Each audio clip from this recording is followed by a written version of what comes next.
Vous exprimez encore une fois la profonde gratitude du Parlement du Rwanda. Mu biganiro byabereye mu nteko ishinga amategeko y'u Rwanda kuri wa gatanu byahuje abadepite n'abasenateri bo mu Rwanda no mu bihugu bitandukanye byo ku mugabane Burayi, hatanzwe ibitekerezo ku mpande zombi hagamijwe gufata imyanzuro yafasha kurwanya abakomeje gukwirakwiza ingengabitekerezo ya jenoside by'umwihariko abari ku mugabane w'Uburayi.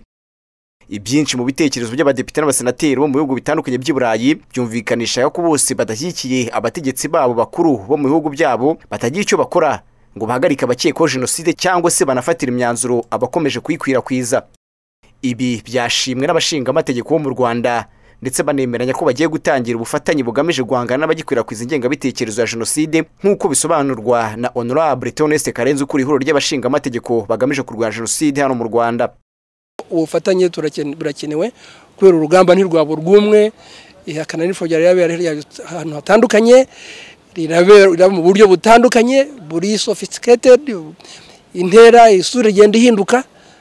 Bisaba rero yuko haba ubufatanye bukomeye bw'inzego zitandukanye. Ubufatanye bw'abasenateri n'abadepite bo mu Rwanda ndetse n'ab'i Burayi ngo bugomba kugirwamo uruhare n'urubyiruko rwo mu bihugu byose birebwa n'iki kibazo. Urubyiruko rwibumbiye mu cyiswe IGAM ari byo European Grassroots Anti-Racist Movement rugamije kurwanya ivanguraruhu ndetse na jenoside ngo rwo rugomba gufasha abashinga amategeko mu gushyira mu bikorwa uyu mugambi. Benjamin Upton kuri uyu muryango wa IGAM nawe avuga ko bagiye gukomeza gukora n'inzego zito zihuriye mu kurwanya abakomeje gukwirakwiza ingengabitekerezo ya jenoside.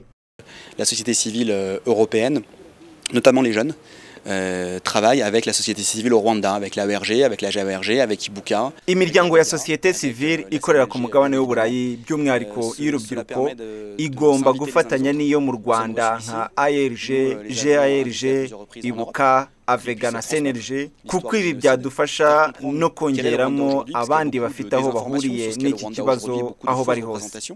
Nkuko turi hano mu Rwanda twe twabashije gutumira urubyiruko rw'i Burayi ruturuka hirya no hino mu bihugu by'i Burayi mu rwego rwo gufatanya.